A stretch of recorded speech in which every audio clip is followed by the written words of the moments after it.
అది మనలో నుండి వచ్చేది. పాటలైనా ఆరాధన అయినా స్తుతించడం అనేది మన లోపలికి వచ్చేది, మనలో నుండి బయటకు వచ్చేది. కానీ దేవుని వాక్యం అనేది బయట నుండి మన లోపలికి వెళ్ళేది. కాబట్టి లోపల నుండి బయటకు వచ్చేదానికంటే బయట ఉన్న దేవుని యొక్క వాక్యం మన లోపలికి వెళ్ళడమే మనిషి జీవితానికి మేలు. హల్లెలూయా. కాబట్టి ఎక్కువగా వాక్యాన్ని వినడానికి కొంచెం ఇబ్బందికరంగా ఉంటాం. అటు ఇటుగా మన మనసు అనేక చోట్ల విధానం, మన ఆలోచనలు అనేక రకాలుగా అనేక విధానాలుగా నడుస్తూ ఉంటాయి. సరిగ్గా దేవుని యొక్క వాక్యాన్ని వినే సమయానికి వినటానికి వీలు లేకుండా అయిపోతూ ఉంటుంది. కాబట్టి మనం గుర్తుపెట్టుకోవాల్సింది ఏమిటంటే, ఖాళీగా ఉన్న బాణ కుండను నీళ్లతో నింపితేనే ఆ నీళ్లను మనం త్రాగుతాం. వారెవరైనా అతిథులు వస్తే ఆ నింపిన ఆ బాణం నుండి నీళ్లు వారికి ఇస్తాం. ఆ బాణంలో నీళ్లు లేకపోతే మనం త్రాగలేము, వచ్చిన వారు కూడా ఇవ్వలేము. దేవుని యొక్క వాక్యం అలాంటిది. మన ఎంతవరకు మన లోపలికి వెళుతుందో వాక్యం, అంతగా మనము దేవుణ్ణి ఆరాధించగలుగుతాం. కాబట్టి లోపల నుండి వచ్చేది కాకుండా బయట నుండి లోపలికి వెళ్ళేదే దేవుని యొక్క వాక్యము. అది ముఖ్యమైనది. కాబట్టి వాక్యాన్ని వినేటప్పుడు చాలా శ్రద్ధగా వాక్యాన్ని వినాలని ప్రభు పేరు మనం చేస్తూ ఉన్నాను. దేవుని యొక్క వాక్యానికి వెళదాం. పాత నిబంధన గ్రంథముల నుండి భక్తుడైన దావీదు ఈ విధంగా రాస్తూ ఉన్నాడు. కీర్తన రాసిన గ్రంథం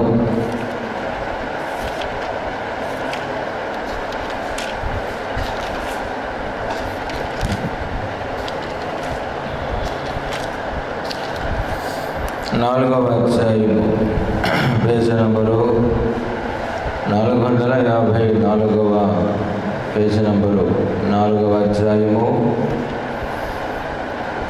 7వ వాక్యాన్ని చదువుకుందాం. వారి ధాన్య ద్రాక్షరసములు విస్తరించిన నాటి సంతోషము కంటే అధికమైన సంతోషము నీవు నా హృదయములలో పుట్టించేదివి చాలు. చిన్న ప్రార్థన. పరిశుద్ధుడానికి స్తోత్రం. ఈ విశ్రాంతినములో నీ బిడ్డలు నీ మందిర ఆవరణలో కూడి చేరి నీ వాక్యాన్ని వినటకును ఆరాధన చేయటకును ఇచ్చిన గొప్ప సమయాన్ని బట్టి నీకు స్తోత్రాలు. నిలబడిన మరుగుపరచండి. వింటున్న వారి జీవితంలో మేలు కలిగించండి. విన్నవారి జీవితంలో ప్రతిదీ కూడా అవలంబించినట్లుగా, వెలుగైన మార్గం నడిపించినట్లుగా వాక్యాన్ని వినే మనసును, చెవులను కూడా, హృదయాన్ని కూడా తెలియజేసి నామానికి ఘనత, మహిమ, ప్రభావం చెల్లించుకుంటూ క్రీస్తున్నాము, నడుస్తున్నాము తండ్రి. ఆమేన్. ప్రభునందు ప్రియమైన దేవుని సంఘమా, చదువుకున్న లేఖన భాగంలో భక్తుడైన రాజు అయిన కీర్తనకారుడైన దావీదు ఈ విధంగా రాస్తూ ఉన్నాడు.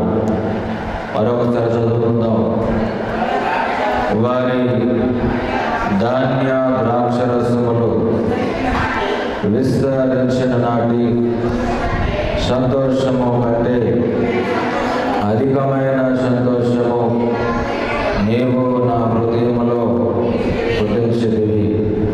చదువుబడిన లేఖన భాగములో సంతోషము అనే మాట మనం చూస్తున్నాం. ఒకటి బాహ్యంగా అంటే ప్రకృతి సంబంధమైనదిగా, లేకపోతే వ్యక్తిగతమైనదిగా సంతోషం మనకు అనిపిస్తుంది. రెండవది అధికమైన సంతోషం హృదయములో పుట్టినట్లుగా ఉంది. అంటే రెండు విధానమైన సంతోషాలు ఉంటున్నాయి. ఒక సంతోషం హృదయములో పుట్టలేదు, అది ప్రకృతి సంబంధమైనది. మరొక సంతోషం హృదయములో పుట్టించినట్లుగా ఉంది. హృదయములో పుట్టించిన సంతోషం దానికి కొన్ని కారణాలు ఉన్నాయి. ఇక్కడ దావీదు ఏమంటున్నాడంటే ధాన్య ద్రాక్షరసములు, ధాన్యము పండుద్ది, ద్రాక్షరసములు మనం త్రాగగలుగుతాం. ఎంత ధాన్యము పండితే అంత సంతోషం. హల్లెలూయా. ఎంత ధాన్యము పండితే అంత సంతోషం. ధాన్యం ఎక్కువగా పండిందనుకోండి, వాటిని మన ఇంటిలోనికి తీసుకొచ్చు, లేకపోతే ఒక గదిలోనికి పెట్టి మనం ఏమనుకుంటున్నామంటే ఈ సంవత్సరానికి సరిపడా ధాన్యము వచ్చేసింది, నాకు లోటు లేదు, నేను సంపాదించకపోయినా, నా దగ్గర ధనం లేకపోయినా ధాన్యముతో నేను బ్రతకగలనని ఒక రకమైన సంతోషము మనకు ఉంటుంది. మనం కష్టపడలేకపోయినా, ధనం లేకపోయినప్పుడు కూడా ధాన్యం అనేది మన దగ్గర ఉందనుకోండి, దాని ద్వారా రాబోయే సంవత్సరంలో మనం దాని ద్వారా మనం జీవించవచ్చని ఒక రకమైన సంతోషం కలిగింది. కానీ భక్తుడు దావీదు అంటున్నాడు, వారి ధాన్య ద్రాక్షరసములు విస్తరించిన నాటి కంటే, ప్రైజ్ ది లార్డ్, హల్లెలూయా, ధాన్య ద్రాక్షరసములు విస్తరించటం అంటే అంతకంతకు అభివృద్ధి పొందటం అనేది, ఈరోజు కొద్దిగా అంటే రేపు రెండింతలు అంటే అవతల రోజు మూడింతలు, ఇలా క్రమముగా విస్తరించడం ప్రారంభించింది. వారు ధాన్య ద్రాక్షరసములు ఎప్పుడైతే విస్తరిస్తూ ఉంటున్నాయో వారి జీవితంలో ఏమవుతుందట, సంతోషం అనేది కలుగుతూ ఉంటుంది. వాస్తవానికి అది ఒక రకంగా చూసుకుంటే ఒక మంచి మాటే.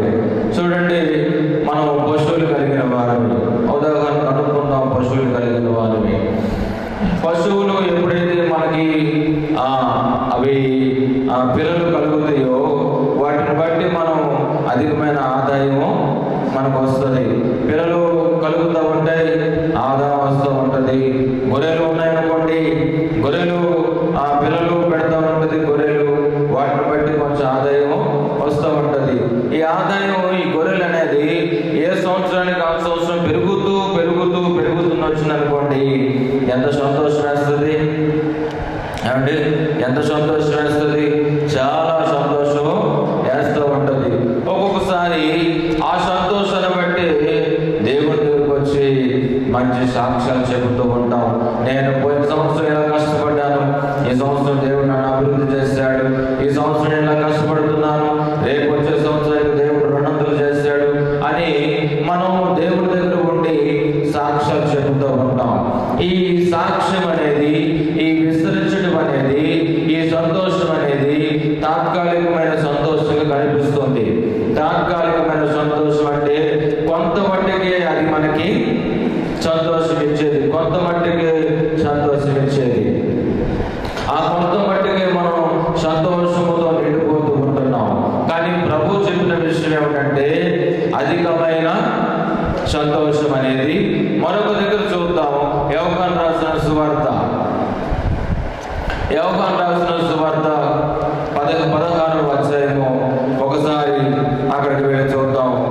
ప్రభు ఈ చక్కని మాట శిష్యులకు తెలియజేస్తూ ఉంటాడు. మీ సంతోషము ఎలా ఉండాలి అనేది ఈ విధంగా కనిపిస్తూ ఉంటుంది. 15వ అధ్యాయం చూడండి ఒకసారి. యోహాను రాసిన సువార్త 15వ అధ్యాయము 11వ వచనాన్ని చదువుకుందాం. మీ యందు నా సంతోషము ఉండవలననియు మీ సంతోషము పరిపూర్ణము కావాలనియు ఈ సంగతులు మీతో చెప్పుచున్నాను. దేవుని నామానికి స్తోత్రం కలుగును గాక. మరొకసారి చదువుకున్న వాక్యాన్ని. మీ యందు నా సంతోషము ఉండవలననియు మీ సంతోషము పరిపూర్ణము కావాలనియు ఈ సంగతులు మీతో చెప్పుచున్నాను. చదువుకున్న లేఖన భాగములో 2 విషయాలు కనిపిస్తున్నాయి. ఒకటి, మీ యందు నా సంతోషం ఉండాలి. ఎవరి సంతోషం అది? ఎవరి సంతోషం అది? దేవునిది. దేవుని యొక్క సంతోషము ఎవరిలో ఉండాలి? ఎవరిలో ఉండాలని బైబిల్ చెప్తుంది? మీలో ఉండాలి. ప్రభు చెప్తున్నాడు, మీ యందు నా సంతోషం ఉండాలి. ఒకటి, ఆ సంతోషము ఏమై ఉండాలట? పరిపూర్ణమై ఉండాలి. అంటే పరిపూర్ణం అంటే కంప్లీట్, అంటే సగముగా ఉండకూడదు. అంటే అది ఆ కొంచెము కాలం మట్టుకే మన సంతోషం కాదు, పరిపూర్ణమైన సంతోషము, పరిపూర్ణమైన సంతోషము. ఈ విషయాన్ని మనం కొంచెం ఆలోచన చేయాలి. మనము ఎంతవరకు సంతోషాన్ని మనం వెంబడిస్తున్నాం? తాత్కాలికమైన సంతోషము కొరక, లేకపోతే పరిపూర్ణమైన సంతోషము కొరక? ప్రభు చెప్తున్నాడు, మీ సంతోషం ఏమవ్వాలి?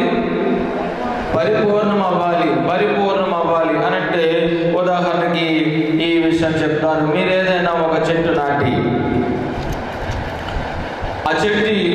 ఆ చెట్టుకు రోజు నీళ్లు పోస్తున్నారు.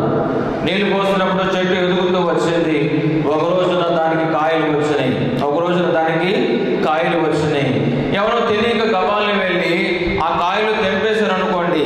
ఆ కాయలు తెంపేశారు అనుకోండి, వెంటనే మీరేమంటారు? కాయలు ఎందుకు తెంపుతున్నావు? అవేమవ్వాలి? పళ్ళుగా మారాలి. కాయలుగా ఉండాలి, పళ్ళుగా మారాలి. కూర్చోవాలి. కాయలుగా ఉండాలి, పళ్ళుగా మారితేనే కదా. కాయలుగా ఉండటం అనేది తాత్కాలికమైన సంతోషము. అదే పళ్ళు అయిందనుకోండి, దాన్ని ఏమంటాం? పరిపూర్ణమైన ప్రతిఫలము అని అంటాం. అంటే కాయక పండైపోయింది చెట్టుకి ఉంచుతావా? పండైపోయింది చెట్టుకి ఉంచుతావా? వెంటనే దాన్ని తీసి తెంచుకుంటాము. కాబట్టి ఈ దృష్టిని మనం ఎందుకు ఈ ఉదాహరణ చెప్పానంటే, కాయలుగా ఉన్న మన సంతోషాన్ని పళ్ళుగా, ఫలముగా, పరిపూర్ణముగా మన సంతోషమును మార్చుకోవాలి. మన సంతోషం మార్చుకోవాలి. అందుకు ప్రభు ఏం మాట్లాడుతున్నాడంటే, మీ యందు నా సంతోషము ఉండాలి. ప్రైజ్ ది లార్డ్, హల్లెలూయా. దేవుని యొక్క సంతోషము ఎక్కడ ఉండాలంట? దేవుని యొక్క సంతోషం ఎక్కడ ఉండాలని బైబిల్ చెప్పింది. దావీదు దాన్ని ఏమని చెప్పుకుని వచ్చాడు? అక్కడికి వెళ్దాం. వారి ధాన్య ద్రాక్ష రసములు విస్తరించిన నాటి సంతోషము కంటే అధికమైన సంతోషము నీవు నా హృదయములో కొట్టించితివి. ప్రైజ్ ది లార్డ్, హల్లెలూయా. దేవుని యొక్క సంతోషం ఎక్కడ ఉండాలి? ఎక్కడ ఉండాలంట? దేవుని యొక్క సంతోషం ఎక్కడ ఉండాలి? హృదయములో ఉండాలి. హృదయములో ఉండాలి. అసలు దేవుని యొక్క సంతోషం అంటే ఏమిటి? దేవుని యొక్క సంతోషం ఎలా ఉంటుంది? అసలు దేవుడు ఎలా సంతోషిస్తాడు అని అంటే, యెహెజ్కేలు రాసిన పుస్తకం 18వ అధ్యాయము. యెహెజ్కేలు రాసిన పుస్తకం 18వ అధ్యాయము. యెహెజ్కేలు రాసిన పుస్తకం 18వ అధ్యాయము 23వ వచనం చదువుకుందాం. యెహెజ్కేలు రాసిన పుస్తకం 18వ అధ్యాయము 23వ వచనం. దుష్టులు మరణము నొందుట చేత నాకేమాత్రము సంతోషము కలుగునా, వారు తమ ప్రవర్తన దిద్దుకొని బ్రతుకుటయే నాకు సంతోషము. దేవుని నామానికి స్తోత్రం కలుగును గాక. దేవుని యొక్క సంతోషము మొట్టమొదటిగా హృదయానికి సంబంధించింది. దేనికి సంబంధించింది? హృదయంలో సంతోషము గురించి చెబుతున్నాను నేను. దేవుని యొక్క సంతోషము హృదయానికి సంబంధించింది. ఈ హృదయానికి సంబంధించిన సంతోషము ఏదైనప్పుడు కూడా మరణానికి దగ్గరగా ఉండేది. Praise the Lord. దేనికి? మరణానికి దగ్గరగా ఉండేది. మీరు ఎప్పుడైనా సరే మరణ ఛాయల్లోకి వెళ్ళారనుకోండి, మీరు గుర్తుపెట్టుకోవాలి. మరణ ఛాయల్లోకి వెళుతున్నాం అనుకోండి, మరణము మనకు సంభవించింది అనుకోండి, మరణ వేదాలు మనం పట్టుకున్నాయి అనుకోండి, మరణంలోనికి మేము వెళ్ళిపోతున్నాం అని నువ్వు ఆలోచన చేస్తే నువ్వు మొట్టమొదటిగా ఆలోచన చేయాల్సింది ఏమిటంటే ఇది గుర్తుపెట్టుకో. ఇప్పుడు ఈ రోజు నేను చెప్పిన ప్రతిదీ కూడా మరణానికి సంబంధించింది. అంటే మరణాన్ని గెలవటం, మరణాన్ని ఎలా గెలవాలి, మరణాన్ని ఎలా ఓడించాలి, మరణాన్ని ఎలా తప్పించుకోవాలి, మరణాన్ని ఎలాగో మన దగ్గర రాకోకుండా వాటిని తరమాలో నేను ఈరోజు చెప్పబోయే వాక్యాలను కూడా మరణం అనేది మన దగ్గర నుంచి పారిపోయేది. Praise the lord. హల్లెలూయా. ఏ మరణము కూడా మనకి రాకూడదు, ఏ మరణము కూడా మన దగ్గరికి రాదు, ఏ మరణము కూడా మనలను ముట్టుకోదు. అలాంటి పరిస్థితి, అలాంటి వాక్యం ఈరోజు మనం వినబోతున్నాం. మొట్టమొదటిది దేవుని యొక్క సంతోషం దేనికి సంబంధించింది? హృదయానికి సంబంధించింది. కాబట్టి దేవుడు సంతోషం హృదయానికి సంబంధించింది. అయితే దేవుని యొక్క సంతోషము కూడా మన హృదయంలో ఉండాలి. కాబట్టి మన హృదయంలో దేవుని యొక్క సంతోషము ఉండాలంటే మొట్టమొదటిగా మనం చెప్పుకున్న విషయం ఏమిటంటే దుష్టుడు మరణము నొందుట నాకేమైనా సంతోషము కలుగునా, వాడు తమ ప్రవర్తన దిద్దుకొని బ్రతుకుటయే నాకు సంతోషము. హల్లెలూయా. మొట్టమొదటిది గుర్తుపెట్టుకోండి, లేదంటే రాసుకోండి. ఈ మాటలు మీకు ఎప్పుడైనా ఉపయోగపడతాయి, ఏ సందర్భంలో అయినా ఉపయోగపడతాయి. నేను ఉండా లేకపోయినా, బైబిల్ మీ చేతుల్లో ఉండా లేకపోయినా, దేవుడి సేవకులు మీకు అందుబాటులో ఉండా లేకపోయినా, దేవుని యొక్క వాక్యం వినటం ద్వారా అది మీ హృదయంలోనికి వెళ్ళిపోద్ది. ఆ హృదయంలోకి వెళ్ళిన వాక్యం మీరు ఎక్కడికి వెళ్ళినా మీతో పాటు వచ్చింది. మరణం అనేది వచ్చిందా లేదా? చదవండి. దుష్టుడు ఆగాలి.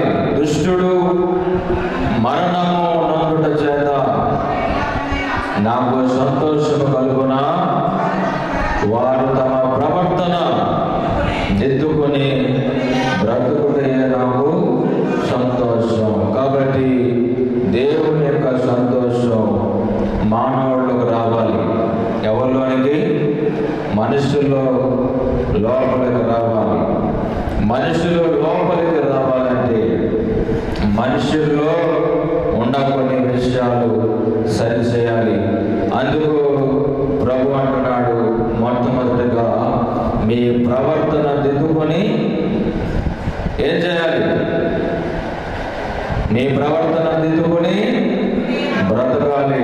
ప్రవర్తన దిద్దుకొని బ్రతకాలి అంటే అక్కడ మరణం అనేది పోయినట్లుగా ఉంది, బ్రతకటం అనేది వచ్చింది. దానికి ఒకే ఒక కారణం, మీరు దిద్దుకొని బ్రతకాలి, దిద్దుకోవాలి. ఏం కావాలి? దిద్దుబాటు కావాలి. అంటే దిద్దుబాటు అంటే ఏమిటి? చేసిన తప్పుని మరొకసారి చేయకోకుండా మన మనస్సును మార్చుకోవటమే దిద్దుకోవటం. చేసిన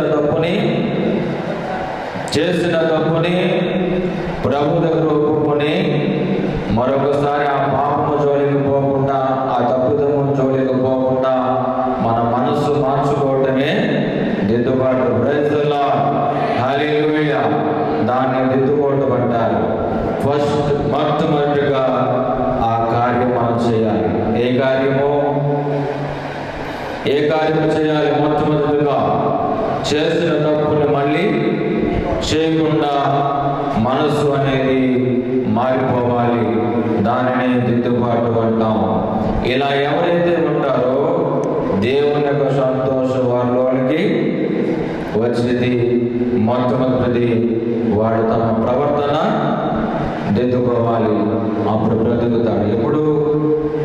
అప్పుడు అంటే మరణంలో ఉన్న వానికి జీవములోనికి దేవుడు నడిపించాలంటే మొట్టమొదటిగా అతడు తన మనసును మార్చుకోవాలి. మనసును మార్చుకోవడం అంటే ప్రభు దగ్గరికి వచ్చి ప్రభు పాదాలు పట్టుకొని, నా బ్రతుకంతా కూడా పాప బ్రతుకుతో మునిగిపోయాను, ఎన్నిసార్లు నన్ను గద్దించినా సరే నేను వినలేదు, కాబట్టి ప్రభువా ఇక మీదట నేను అలాగూ చేయను, నీ మాట ప్రకారంగా జీవిస్తాను అని ప్రభువుకి మాట ఇచ్చి తన మనస్సును మార్చుకుంటే కనుక అతడు మరణములో నుండి ఎక్కడికి వెళతాడు?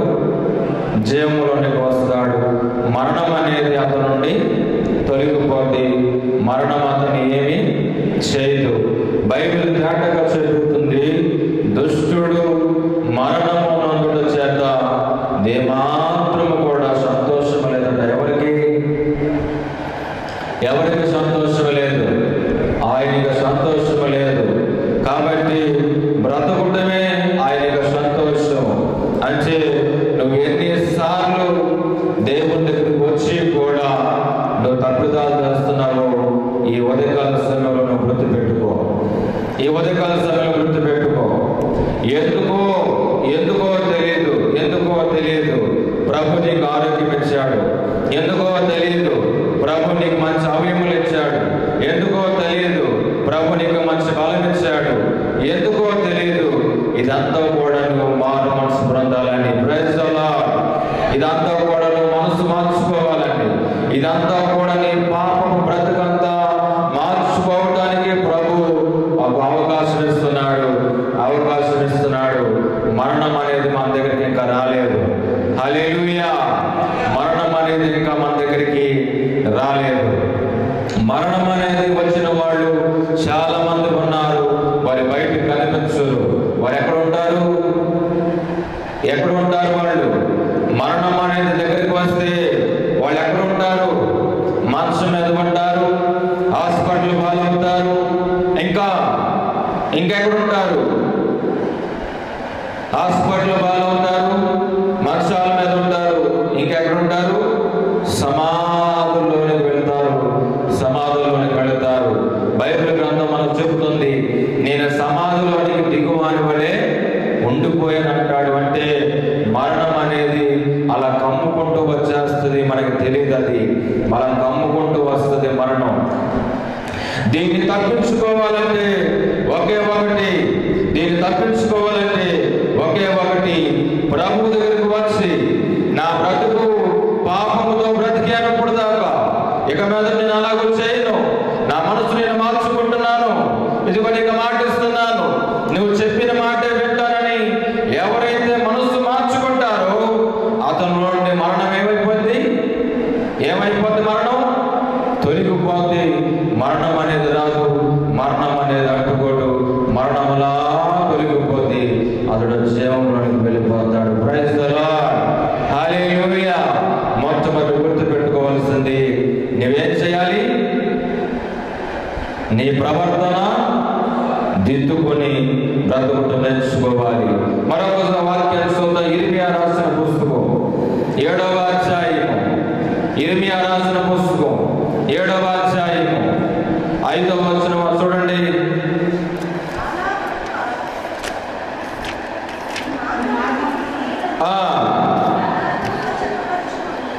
నాలుగో వచనం చదువుకుందాం. 4వ వచనం నుండి, ఈ స్థలము యెహోవా ఆలయము,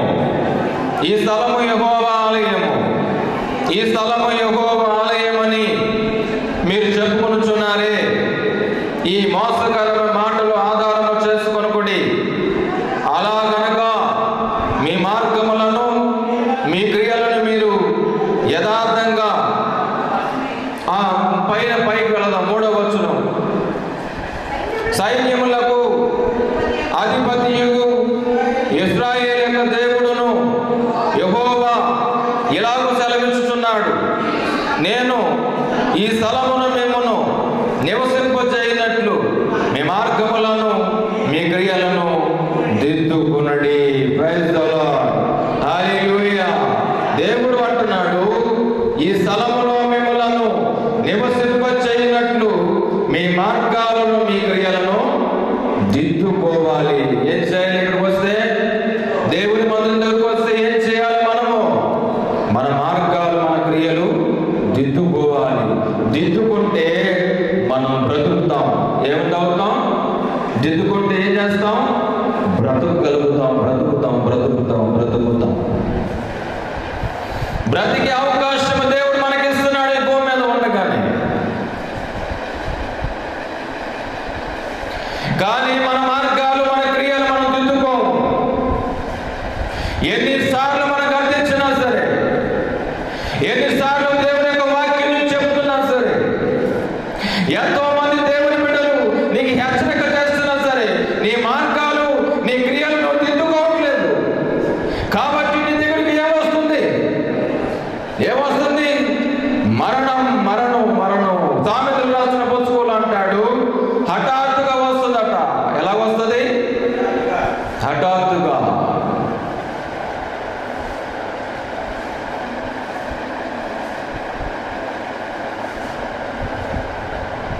కాబట్టి నువ్వు గుర్తుపెట్టుకో, మరణము నీ దగ్గరికి వచ్చిందంటే నీ మార్గాలు నీ క్రియలు మొదటగా ఏం చేయాలి? నీవు దిద్దుకోవటం ప్రారంభించాలి. Praise the Lord. ఏం చేయాలి? దిద్దుకోవటం ప్రారంభించాలి. అంతేగాని అయ్యగారు మా కోసం ప్రార్థన చేయండి, ఇదిగో నూనె బాటిల్, ఇదిగో మీరు ప్రార్థన చేస్తే బ్రతుకుతాం, కాబట్టి మీరు అభిషక్తులు కదా, ఇదిగో మా ప్రార్థన విన్నపాలు, ఓసారి హాస్పిటల్కి రండి. ఇది సెకండరీ. దేవుని సేవకులు అనేది, ప్రార్థన అనేది కొంత మట్టుకే. బైబిల్ ఏం చెప్తుందంటే, నీ విశ్వాసం నిన్ను స్వస్థపరచును అంటే మొట్టమొదటిగా అవకాశం ఎవరికి ఇచ్చాడు? మీకే.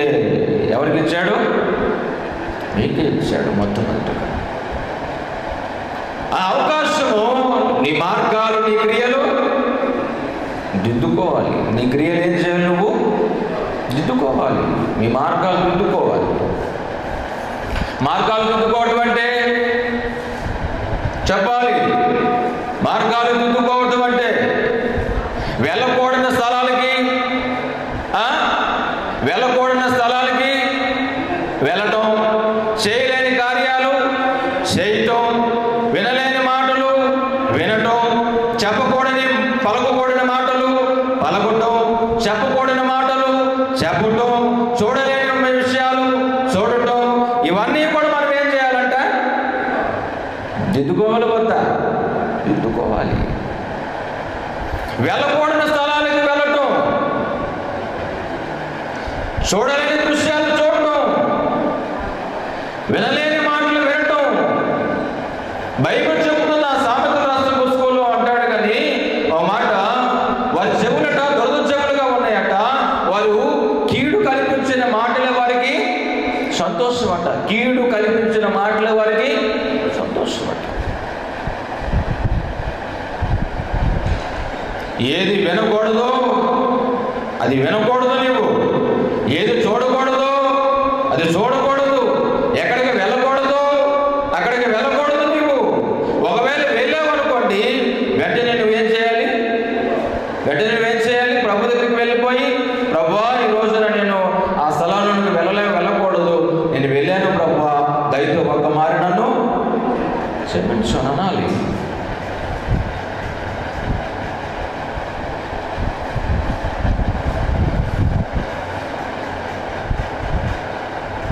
నీకు అవకాశం దేవుడు ఇస్తున్నాడు. నీ మార్గాలు, నీ క్రియలు ఏం చేయాలి? దిద్దుకోండి. ఇప్పటికైనా దేవుడు అవకాశం ఇస్తున్నాడు, మనకు ఇప్పటికైనా అవకాశం ఇస్తున్నాడు. మీ కార్యాలు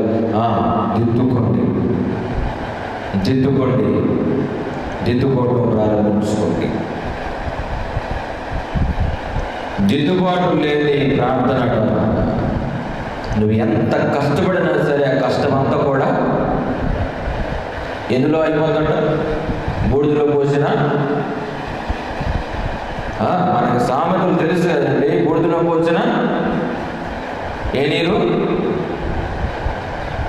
దిద్దుబాటు నీకు లేకపోతే నువ్వు ఎంత సంపాదించు, అదంతా ఎక్కడికి వెళ్ళింది? బూడిదలో పోసిన అది. దిద్దుబాటు అనేది నేర్చుకో. ఇక మీద దిద్దుబాటు అనేది నేర్చుకో. నీ మార్గాలు ఏమిటి? నీ క్రియలు ఏమిటి? నువ్వేం చేయాలి? ఎక్కడ ఉండాలి? ఎలా ఉండాలి? ఏ విధంగా ఉండాలి? ఎలా మాట్లాడాలి? ఇవన్నీ నీవు తెలుసుకోవాలి. దాన్నే దిద్దుబాటు, దాన్నే దిద్దుకోవడం అంటారు. అలా దిద్దుకుంటేనట మరణం అనేది దగ్గరికి రాదు. మరణం అనే దగ్గరికి రాదు. మొట్టమొదటికి నీకు దిద్దుబాటు అనేది ఉండాలి. రెండవది చూద్దాం. రాజులు రాసిన మొదటి గ్రంథం అనుకుంటా, చూద్దాం ఒకసారి. రాజులు రాసిన మొదటి గ్రంథం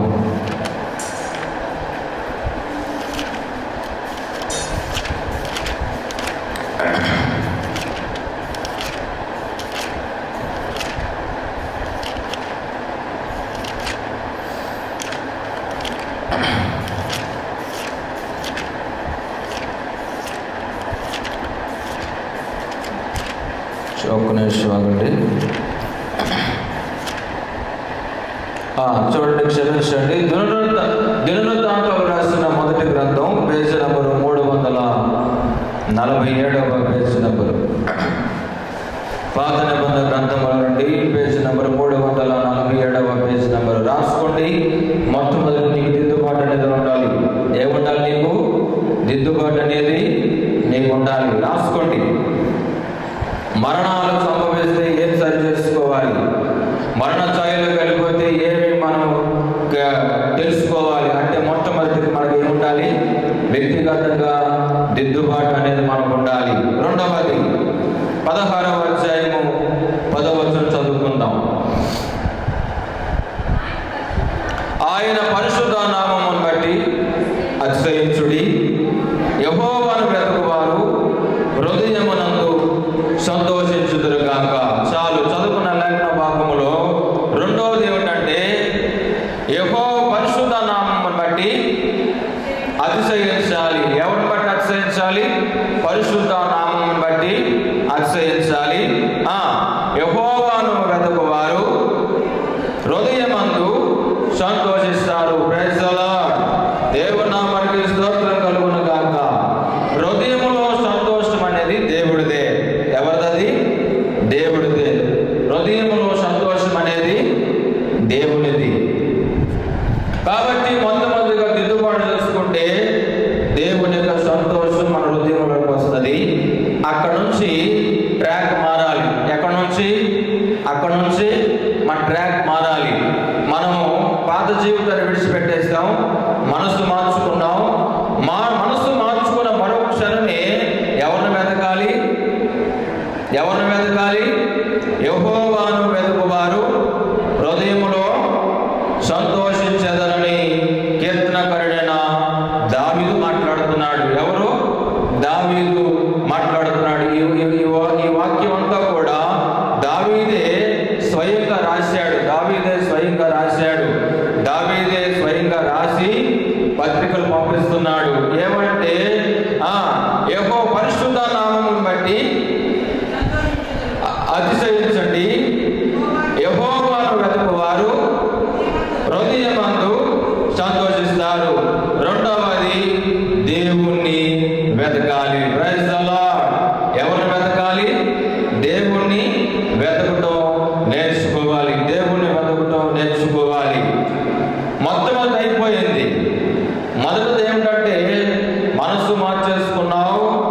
ఇక పాత జీవితం విడిచిపెట్టేసావు, క్రొత్త జీవితంలోకి వచ్చేసావు. కాబట్టి నువ్వు దేవుణ్ణి వెతకాలి.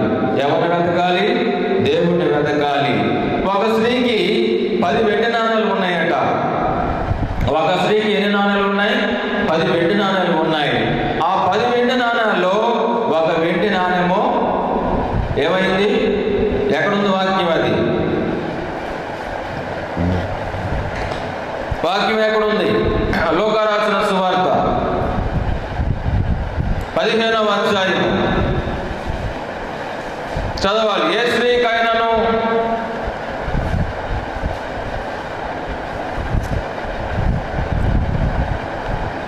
చదవండి వాక్యం. ఏ స్త్రీకైనాను 10 వెండి నాణములు ఉండగా అందులో ఒక నాణ్యము పోగొట్టుకుంటే ఆమె దీపము వెలిగించి ఇల్లు ఊడ్చి దొరుకు వరకు కూడా వెతకదా, అది దొరికిన తర్వాత తన పనికెత్తులను పిలిచి నాతో కూడా మీరు సంతోషించండి. ప్రైజ్ ది లార్డ్, హల్లెలూయా. ఒక స్త్రీని మనం చూస్తున్నాం. ఆ స్త్రీకి ఎన్ని ఉన్నాయి? 10 వెండి నాణాలు ఉన్నాయట. ఆ 10 వెండి నాణాల్లో ఒక వెండి నాణం పోతే ఆమె ఇల్లు దీపము వెలిగించి ఇల్లు ఊడ్చి అది దొరికే వరకు వెతకదా. ఏది దొరికి వరకు? నాణ్యము దొరికి వరకు వెతకదా. అది వెతికితే ఆమెకు సంతోషమే కదా. చదవటం ఒకసారి. ఏ స్త్రీకైనాను 10 వెండి నాణములు ఉండగా వాటిలో ఒకటి పోగొట్టుకుంటే ఆమె ఇల్లు ఊడ్చి దీపము వెలిగించి ఇల్లు ఊడ్చి అది దొరికి వరకు వెతకదా. అది దొరికినప్పుడు తన చెలికత్తలను పిలిపించుకుని నాతో కూడా మీరు సంతోషించండి, నాతో కూడా మీరు సంతోషించండి. ఏ సంతోషం ఇది? పోయినది దొరికింది. ఎలా దొరికింది? వెతికితే. Praise the Lord. వెతికితే దొరికేది. వెతికితే దొరకాలి. ఇప్పుడు ఎవరిని వెతకాలి? అది ఉపమానం చెప్పాడు ప్రభు. ఒక స్త్రీ ఎలా వెతుకుతో చెప్పాడు అంటే అది వెతికి దొరికే వరకు కూడా ఆ స్త్రీ వెతికే వరకు దొరికే వరకు కూడా ఆ స్త్రీ ఏం చేస్తుందట? వెతికిద్దట. దొరికే వరకు వెతికిద్దట. అంటే ఆమె ఎంత కష్టపడుతుందో ఆ నాణ్యం కోసం వెతికే దొరికే వరకు కూడా వెతికిద్ది. కానీ మనం ఈ రోజుల్లో ఆ పోనేలే అదే దొరికిందిలే అని అనుకుంటాం. అలా కాదట. వెతికి దొరికే వరకు కూడా మనం వెతుకుతూ నేర్చుకోవాలి. అందుకు కీర్తనకారుడు దావీదు అంటున్నాడు, యెహోవాను వెతుకువారు హృదయమందు సంతోషిస్తారు. హల్లెలూయా. ఏం చేస్తారంటే దేవుని వెతికితారంట హృదయంలో సంతోషం. సామెతలు రాసిన పుస్తకం సామెతలు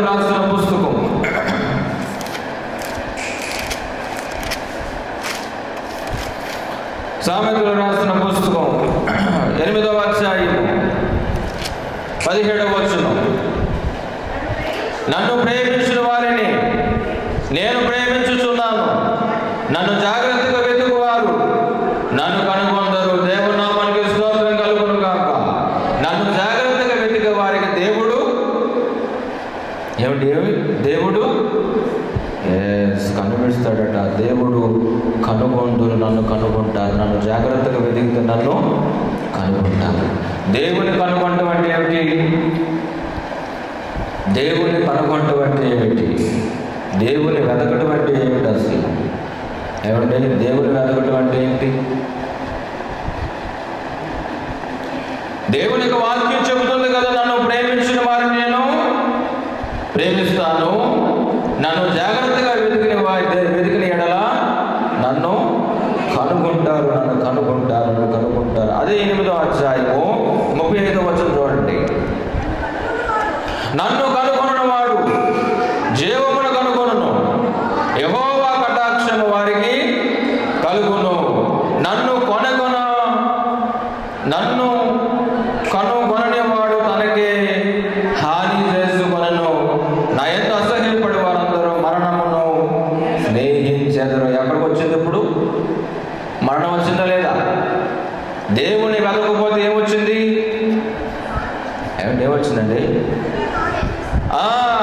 దానికే హానట.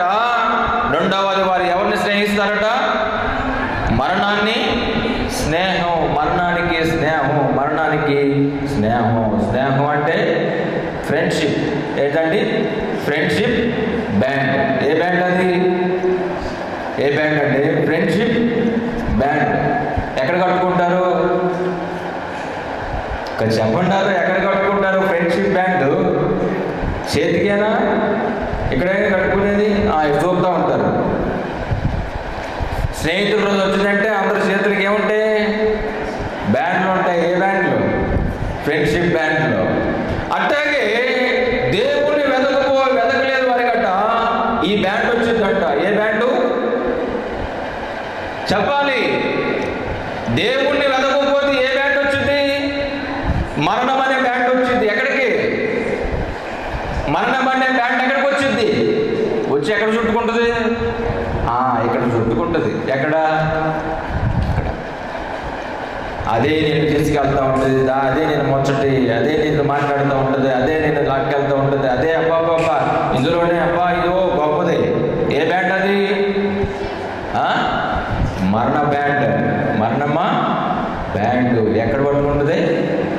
ఎవరిని కనుగొనాలి?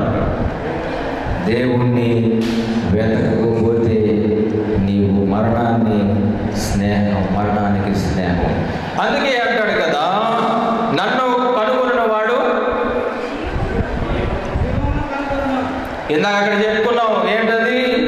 దుష్టుడు మరణము నొందట చేత నాకేమాత్రం సంతోషం కలుగునా? వాడు తమ ప్రవర్తన దిద్దుకొని బ్రతుకుతాం. ఇక్కడ నన్ను వెతికిన వారు జీవము కనుగొంటారు. Praise the Lord. ఇప్పటికి ఎన్ని వచ్చినాయి? ఇప్పటికి 2. ఒకటి ప్రవర్తన దిద్దుకోవాలి, రెండవది దేవుణ్ణి వెతకాలి. దేవుణ్ణి వెతకాలి. ఇలా చెప్పుకుంటూ పోతే చాలా ఉంటున్నాయి. ఇలా చెప్పుకుంటూ పోతే దావీదు కీర్తనలోనే బోళ్ళను ఉన్నాయి. ఇలాంటివి దావీదు కీర్తనలోనే బోళ్ళను ఉన్నాయి. ఇంకొక విషయం చెప్తాను చూడండి.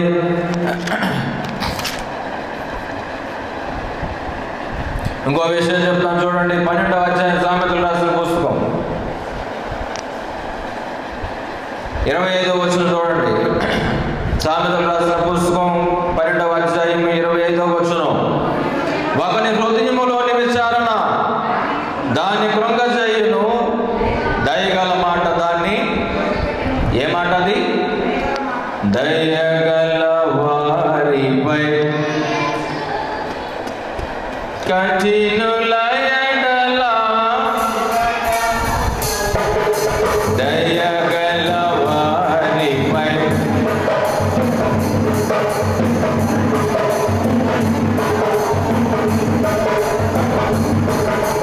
గర్విష్ఠుల యొక్క గర్వమునెరిగిన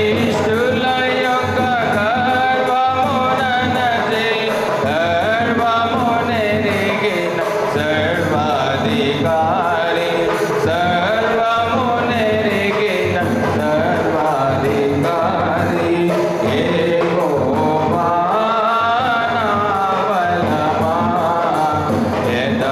యథార్థమైనది నీ మార్గం, పరిపూర్ణమైనది నీ వాక్యము. యెహోవా. దేవునికి స్తోత్రం. ఒకరి హృదయంలోని విచారణ వాడిని కృంగజేస్తున్నట. దయగల మాట అతను ఏం చేస్తుంది? సంతోషపెడుతుందట. ఏ సంతోషం ఇది? దేనికి సంబంధించినది ఇది? హృదయానికి సంబంధించింది. దయగల మాట. దేవుడు మాట్లాడాలి. హల్లెలూయా. దేవుడు మాట్లాడాలి. దేవుడిని వెతికితేనట ఆయన మాట్లాడతాడు. మనం అన్ని సందర్భంలో దేవుని వెతకం. అన్ని సందర్భంలో దేవుణ్ణి వెతకం. అన్ని సందర్భంలో కూడా మనము దేవుణ్ణి వెతుకువారుగా ఉండాలి. ఎలాగండాలి? అన్ని సందర్భంలో కూడా దేవుణ్ణి వెతుకువారుగా ఉండాలి. Praise the Lord. దేవుణ్ణి వెతికిన ఆయన కనుగొంటేనట జీవమును కనుగొంటాం. ఆయన కనుగొనలేకపోతేనట మరణానికి స్నేహం అంట. అంటే అన్ని సందర్భంలో కూడా మనం దేవుణ్ణి వెతకాలి. మూడవది చూద్దాం, చూడండి. 16 కీర్తనలు రాసిన గ్రంథం 16వ అధ్యాయం. కీర్తనలు రాసిన గ్రంథం 16వ అధ్యాయం.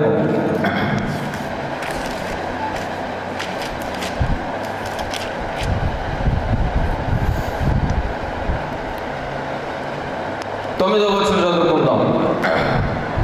అందువలన నా హృదయము సంతోషించుచున్నది, నా ఆత్మ హర్షించుచున్నది, నా శరీరము కూడా సురక్షితముగా నివసించుచున్నది.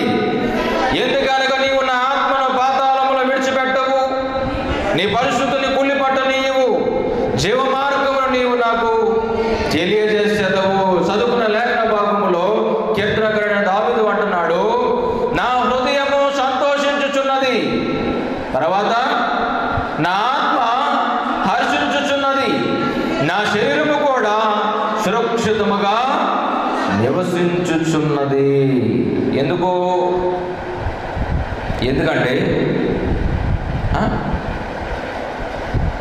నా హృదయము సంతోషించుచున్నది అంటే దావీదు ఎందుకంటున్నాడు ఆ మాట? ఆ పై వచనం చదవండి, పై వచనం చదవండి. పై వచనం ఇంకా, సదాకాలము యెహోవా యందు నా గురి నిలుపుచున్నాను, ఆయన నా కుడి పార్శ్వమందు ఉన్నాడు కనుక నేను కదల్చబడను. హల్లెలూయా. సదాకాలము నేను యెహోవా యందు గురి నిలుపుచున్నాడట. గురి నిలుపుచున్నాడట. ఎవరి మీద? యెహోవా యందే గురి నిలుపుచున్నాడు. ఏ కాలం అది? వర్షాకాలమా? చెప్పంటారా? ఎండాకాలమా? చలికాలమా? సదాకాలం అంటే ఏంటి? సదాకాలం అంటే అన్ని కాలాల్లో అంటే బైబిల్ లా ప్రకారంగా అన్ని కాలాలు అంటే ఆరోగ్యం ఉన్నప్పుడు, అభివృద్ధి పొందినప్పుడు, ధనం వచ్చినప్పుడు, ధనం లేనప్పుడు, ఆరోగ్యం క్షీణించినప్పుడు, అన్నీ కోల్పోయినప్పుడు, అన్నీ ఉన్నప్పుడు ఎలా ఉంటున్నామో అన్నీ లేనప్పుడు కూడా అలాగే ఉండాలి. Praise the Lord. అన్ని వేళల్లో కూడా దేవుణ్ణి, అన్ని సమయంలో కూడా దేవుణ్ణి వెతకాలి. అలా వెతికితేనట అపోస్తలులు రాసిన కార్యాలు 2వ అధ్యాయం. అలా వెతికితేనట మరణం ఆయన్ని, చదవండి అపోస్తలులు రాసిన కార్యాలు 2వ అధ్యాయం 23వ వచనం. దేవుడు నిశ్చయించిన సంకల్పమున ఆయన భవిష్యత్తు జ్ఞానమును అనుసరించి అప్పగింపబడిన ఈయనను మీరు దుష్టుని చేత సిలువ వేయించి చంపితిరి. మరణము ఆయన బంధించి ఉండుట అసాధ్యము కనుక దేవుడు మరణ వేదాలు తొలగించి ఆయనను లేపెను. ఆయన గూర్చి దావీదు ఇట్లనెను, నేను ఎల్లప్పుడూ నా ఎదుట ప్రభువును చూచుచుంటిని, ఆయన నా కుడి పార్శ్వమున ఉన్నాడు కనుక నేను కదల్చబడను. కావున నా హృదయం ఉల్లసించెను, నా నాలుక ఆనందించెను, మరియు నా శరీరము కూడా నిరీక్షణ కలిగి నిలకడగా ఉన్నది. నీవు నా ఆత్మను పాతాళములో విడిచిపెట్టవు, నీ పరిశుద్ధిని కుళ్ళిపట్టనీయవు. నాకు జీవ మార్గములో తెలిపితివి, నీ దర్శనం అనుగ్రహించి నన్ను ఉల్లాసముతో నింపితివి. దేవుని నామానికి స్తోత్రం కలుగును గాక. ఏ వేదనలండి? ఏ వేదనలు ఇవి? మరణ పొట్టులలో మరువక మొరలడి ఉన్నత లోకమై రాక్షణ శృంగమై. మరణ పొట్టులలో మరువక మొరలి ఉన్నత లోకమై క్షణకేటెము నా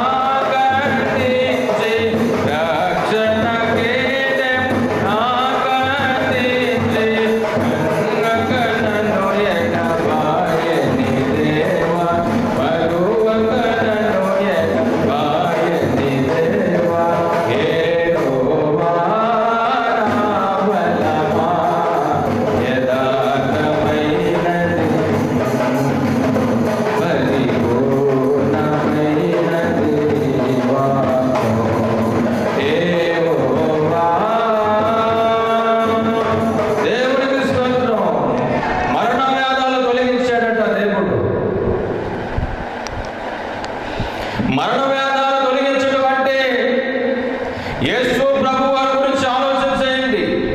యేసు ప్రభు ఎంతవరకు వెళ్ళిపోయాడు? దేవుడు ఎంతవరకు వెళ్ళిపోయాడు? నా ప్రాణం పోయినా పర్వాలేదు అన్నంతవరకు వెళ్ళిపోయాడు. ఎవరు? యేసు ప్రభు. నా ప్రాణం పోయినా పర్వాలేదు అంతవరకు కూడా వెళ్ళిపోయాడు. అంతవరకు వెళ్ళిపోయాడు. అంటే ఎంతమంది చిత్రహింసలు చేసినా, కొరడాలతో కొట్టినా, ముళ్ళు కిరీటం పెట్టినా, పక్కలో వల్లెపు కోట్లు పొడిచినా, రక్తము కారినా, నీళ్లు కారినా, నా ప్రాణం పోయినా పర్వాలేదు. నా గురి ఎవరి వైపు? ఎవరి వైపు నా గురి? అది నా గురి అక్కడ. నా గురి ఆయన. నా గురి ఎవరు? ఆయనే. కాబట్టి దావీదు అన్నాడు, నేను ఎల్లప్పుడూ సదాకాలమున నీ యెహోవాయందు నా గురి నిలుపుచున్నా. ఎవరి వైపు? దేవుని వైపే గురి నిలపాలి. దేవుని వైపు గురి నిలుపుదనట దేవుడు వారిని మరణ వేదాలు చదవండిరా. 24వ వచనం, మరణం ఆయనను బంధించుట. చదవండి 24 మీరు చదవాలి. ఎందుకంటే మీకు తెలియకపోకుండా నేను ఎన్ని చెప్పినా ఉపయోగం లేదు. అపోస్తులు రాసిన కార్యాలు 2వ అధ్యాయం 24వ వచనం, మరణము ఆయనను బంధించుట. ఆగాలి. ఏంటిది అది? మరణము ఆయన బంధించుట. ఎందుకో మన అందరికీ సాధ్యమే కదా, మరణం అందరికీ వచ్చేదే కదా, మరి అందుకే అసాధ్యమని ఎందుకు అంటున్నాడు? ఎవరేమో మన గురి పెట్టుకోవాలి. కొందరు గురి ఆయన వైపే. ఎవరైనా ఆ హెయిర్ స్టైల్ ఎలా ఉంటాడు, ఆయన బట్టలు ఎలా వేస్తాడు, ఆయన మాట ఎలా ఉంటుంది, ఆయన చేతులు ఎట్ట తిరుగుతాయి, ఆయన కళ్ళు ఎట్ట చూస్తుంది, ఆయన నడక ఎలా నడుగుతాడు, ఆయన వేస్తే భలే ఉంటుంది డ్యాన్స్. ఎవరు? ఆయన డ్యాన్స్ వేస్తే ఏం స్టెప్ అండి, ఎలా తిప్పుతున్నాడు కాళ్ళు, ఈ నడివెట్టు తిప్పాడంటే ఏం సూపర్, ఏం హెయిర్ స్టైల్. ఎవరు గురి? ఈయన గురి అంతా ఎవరి వైపు? వచ్చాడంటే చాలండి, ఈయన కళ్ళలో కళ్ళు రెప్ప ఆపుకుంటే చూస్తూ ఉంటాడు. ఎవరు?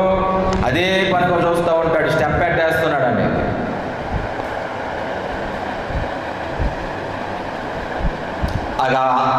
ఆయన వెళ్ళిపోయేదాకా ఈయన కళ్ళు తెప్పుడు. ఎవరు వెళ్ళిపోయేదాకా? ఆ గురిని వెళ్ళిపోయే వ్యక్తి వచ్చి చేసి వెళ్ళిపోయేదాకా ఇక ఈయన కళ్ళు తెప్పుకోకుండా ఉంటామంటే ఆ గురి ఆయన వైపు అనమాట. ఆయనకి లాగిన అచ్చు ఆయనకి లాగా దిగిపోవాలా. ఇక ఆయన వెళ్ళిపోతాడా, ఇంటికి వచ్చేస్తాడు. ఇంటికి వచ్చిన తర్వాత ఆయన ఏ బట్టలు కొనుక్కున్నాడో ఈయన వెళ్ళిపోవాలి. ఎక్కడికి వెళ్ళిపోవాలి ఈయన? మేము అప్పుడప్పుడు అవి బట్టలు కొనడానికి వెళ్తాం. ఈ మన ఎవరికైనా చీరలు కొనాలన్నా, ఏదన్నా బట్టలు కొనాలంటే, ఈ బట్టలు అల్లు అర్జున్ ఫ్యాన్స్ అంటే అల్లు అర్జున్ ఎవరిది? ఈ పక్కనట ఇంకొకరిదట. ఏంటిది? ఇంకొకరిది ఠాగూర్ది. ఈ పక్కన ఇంకొకరిదట. ఎవరిదంతా? ఇదంతా మనం మారు మనసు పొందేవాళ్ళం కాబట్టి మన గురి ఎవరికి? దేవుని వైపు. Praise the lord. హల్లెలూయా. అందుకే బైబిల్ గ్రంథంలో అంటాడు, మీకు ముందు ఉంచబడిన విశ్వాసముతో ముందుకు కొనసాగిన సేవకులను చూస్తే మీరు నడుచుకోండి అని అంటాడు క్రొత్త నిబంధన గ్రంథంలో. మీకు ముందు విశ్వాసముతో నడిచిన మీ నాయకులను చూసి మీరు నడవండి అంటాడు బైబిల్ గ్రంథంలో. వాళ్ళని చూస్తేనట వాళ్ళ పోలికల ప్రకారంగా వెళ్తారు. కాబట్టి మన గురి ఎవరి వైపు ఉండాలి? దేవుని వైపే ఉండాలి. ఎందుకంటే ఆయన మన కుడిపార్శ్వమందు ఉంటాడు. ఉంటాడు. తప్పకుండా ఉంటాడు. ఆయన లేకుండా ఉండడు. ఆయన మన పక్కనే ఉంటాడు, మన కుడిపార్శ్వం ఉంటాడు. ఎందుకంటే మరణ వేదాలను పాలించడం ఆయనకి అసాధ్యం. నీ దగ్గరికి రానే రాదు. నీ గురంతా కూడా దేవుని వైపుకి వెళ్ళాలి. దేవుని మీదనే గురి పెట్టుకోవాలి. నీ ఆశ అంతా దేవుని మీదే ఉండాలి. కానీ మన ఆశ అంతా లోకాల మీదే ఉంటుంది. మన ఆశ అంతా కూడా లోక సంబంధం వాటి కొరకే ఉంటుంది. లోకం ఎటుకు వెళ్ళిపోతుందో మనం కూడా అటే వెళ్ళిపోతూ ఉంటాం. కాబట్టి మరణం అనేది ఎప్పుడు నీ దగ్గరికి వస్తుందో తెలియదు. వెంటనే ఎప్పుడు నీ కాలమో గడుచుతో తెలియదు. కనుక కీర్తనకారుడు దావీదు అన్నాడు కదా, సదాకాలం నా గురి యెహోవా యందు నిలుపుచున్నాడట. ఏంటి అంత పరిస్థితి ఏమిటి? అసలు అంత పరిస్థితి ఏమిటి దావీదుకి? ఒకే ఒక్కసారి గురి పోగొట్టుకున్నాడండి దావీదు. ఒకే ఒక్కసారి గురి పోగొట్టుకున్నాడు. గుర్తుపెట్టుకోండి, ఒకే ఒక్కసారి దావీదు గురి పోగొట్టుకున్నాడు. ఎవరి వైపు చూడాలో వారి వైపు చూడలేదట. ఎవరి వైపు చూడకూడదు ఆమె వైపే చూశాడు.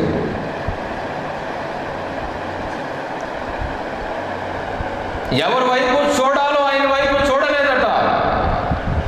ఎవరి వైపు చూడకూడదు ఆమె వైపే చూశాడు. పాపం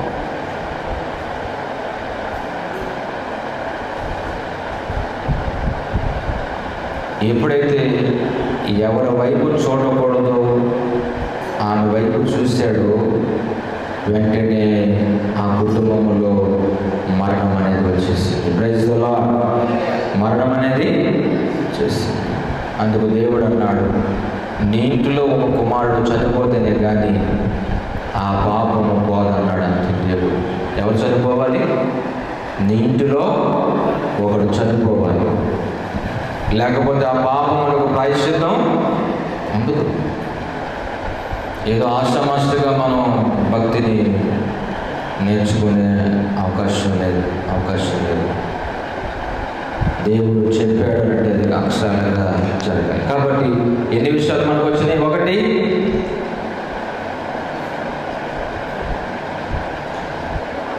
దిద్దుబాటు అవసరం. రెండవది, దేవుణ్ణి వెతకాలి. మూడవది, సదాకాలము మన గురి ఆయన వైపే ఉండాలి.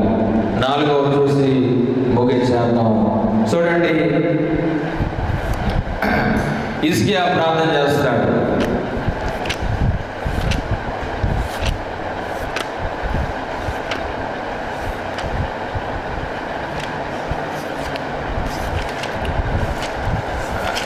దినవృత్తాంతాలు రాసిన 2వ పుస్తకం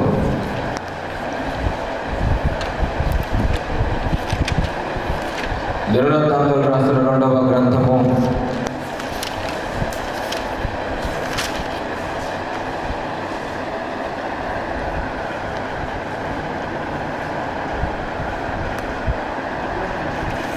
15వ అధ్యాయము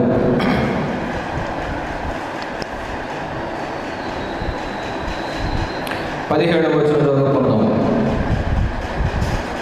15వ అధ్యాయం 17వ వచనం. ఆశ ఉన్నత స్థలములను ఇశ్రాయేలు నుండి తీసివేయలేదు కానీ ఇతడు బ్రతికిన కాలమంతా ఇతడి హృదయము యథార్థముగా ఉండెను. చాలు. చదువుకున్న లేఖన భాగంలో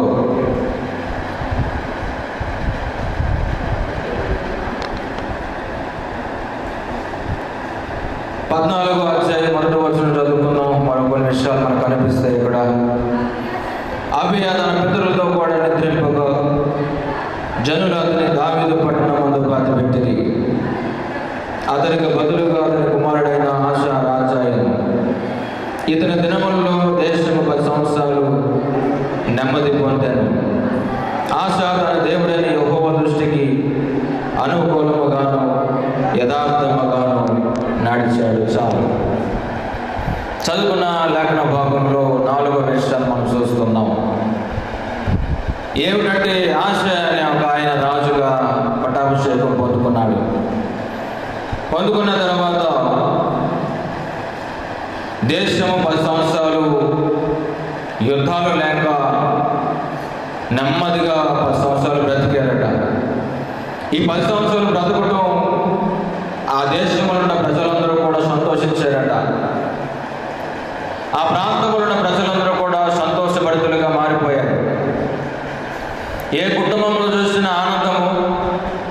ఏ వ్యక్తిలో చూసిన సంతోషం కలుగుతుంది. వారి పంటలే కానీ, వారి భూములే కానీ, వారి గృహాలే కానీ, వారి కుటుంబములే కానీ, వారి ఏ పరిస్థితులు ఏదైనప్పుడు కూడా వారందరూ కూడా సంతోషంగా ఉన్నారట 10 సంవత్సరాలు. ఈ 10 సంవత్సరాలు కూడా ఆశ ఎలా నడిచాడని బైబిల్ చెప్పిందంటే, ఆశ తన దేవుడైన యెహోవా దృష్టికి అనుకూలముగాను యథార్థముగా నడిచాడు. ఎన్ని సంవత్సరాలు నడిచాడు? ఆశ ఎన్ని సంవత్సరాలు నడిచాడు? అనుకూలముగాను యథార్థంగా నడిచాడట 10 సంవత్సరాలు. ఎప్పుడైతే 10 సంవత్సరాలు యథార్థంగా నడిచాడో దేశ ప్రజలందరూ కూడా సంతోషముగా ఉన్నారట. కానీ ఒక సందర్భంకి వచ్చేసరికి యథార్థత తప్పిపోయినట్లుగా ఉంది. యథార్థత తప్పిపోయినట్లుగా ఉంది. కాబట్టి 16వ అధ్యాయం చూద్దాం. ఇప్పుడు 16వ అధ్యాయం చూద్దాం. 9వ వచనం. తన ఎడల 16వ అధ్యాయం 9వ వచనం. తన ఎడల యథార్థ హృదయం గలవారిని బలపరచుటకై యెహోవా కనుదృష్టి లోకమందంతట సంచారము చేయుచున్నది. ఈ విషయమందు నీవు మతి తప్పి ప్రవర్తించింది కనుక ఇది మొదలుకొని నీకు యుద్ధములే కలుగును. దేవుని నామానికి స్తోత్రం కలుగును గాక. చదువుకున్న లేఖన భాగములో ఇది మొదలుకొని, ఏది మొదలుకొని? ఇది మొదలుకొని అంటే హృదయంలో యథార్థత లేకపోవడం మూలన ఇది మొదలుకొని. ఏది మొదలుకొని?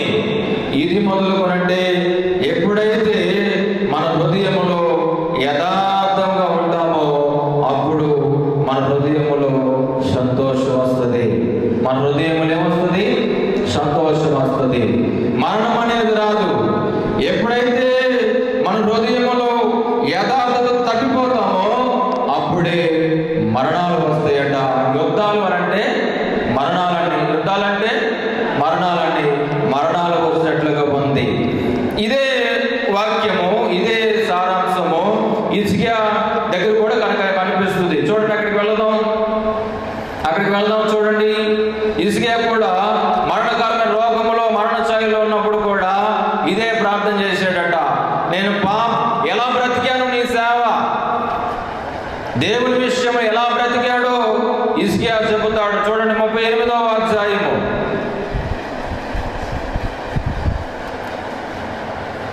యెషయా రాసిన గ్రంథం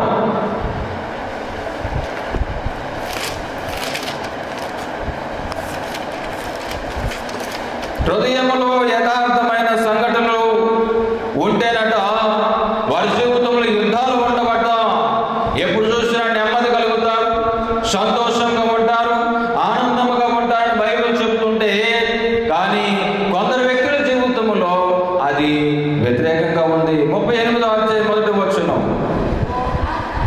ఆ దినముల్లో హిజ్కియా మరణకరమైన రోగము కలగగా ప్రవక్తయును ఆమోసు కుమారుడైన యెషయా అతని యొద్దకు వచ్చి, నీవు మరణమవుతున్నావు, బ్రతకవు గనక నీ ఇల్లు చక్కబెట్టుకోమని యెహోవా సెలవిచ్చుచున్నాడని చెప్పగా అతడు తన ముఖమును గోడ తడు తిప్పుకొని, యెహోవా యథార్థ హృదయమునై సత్యముతో నీ సన్నిధిని నేనెట్లా నడుచుకుంటునో, నీ దృష్టికి అనుకూలముగా సమస్తమును నేనెట్లా జరిగించుతునో ప్రభుతో జ్ఞాపకము చేసుకొనమని హిజ్కియా కన్నీరు విడిచి యెహోవాకు ప్రార్థింపగా చాలు.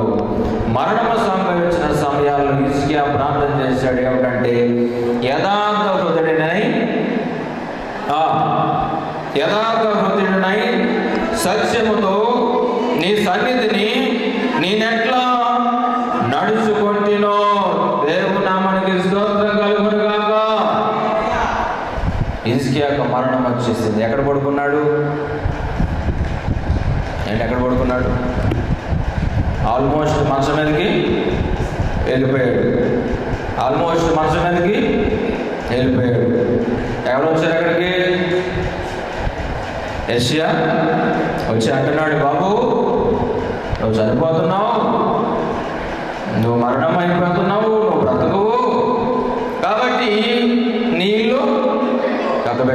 నీళ్లు చక్కబెట్టుకో,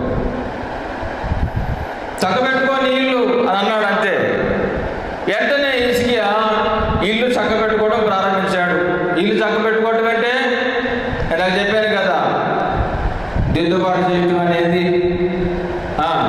రెండవది వెతకటం. తప్పిపోయింది స్త్రీ వెతికిందా లేదా? అలాగే మనం కూడా తప్పిపోయిన వాటిని వెతకాలి. ఎక్కడ పొరపాటు జరిగింది, ఎక్కడ తప్పిపోయాను, ఎక్కడ అక్రమం చేశాను, ఎక్కడ నువ్వు చేయగలిగాను, ఇవన్నీ కూడా మనం వెతకాలి. వెతికిన తర్వాత దేవుడి మీదే మనం గురి నిలపాలి. అంటే ఆయన మాట్లాడేదాకా మనము విడిచిపెట్టకూడదు. హల్లెలూయా, ప్రైజ్ ది లార్డ్. ఆయన మాట్లాడేదాకా మనము విడిచిపెట్టకూడదు. ఇది మూడవది. నాలుగవది అంటాడు, యథార్థ హృదయుడై సత్యముతో నేను ఎట్లా నడుచుకుంటున్న కృపతో జ్ఞాపకం చేసుకోమన్నాడు. అంతే. యథార్థ హృదయుడై. యథార్థ హృదయం అంటే తప్పంటే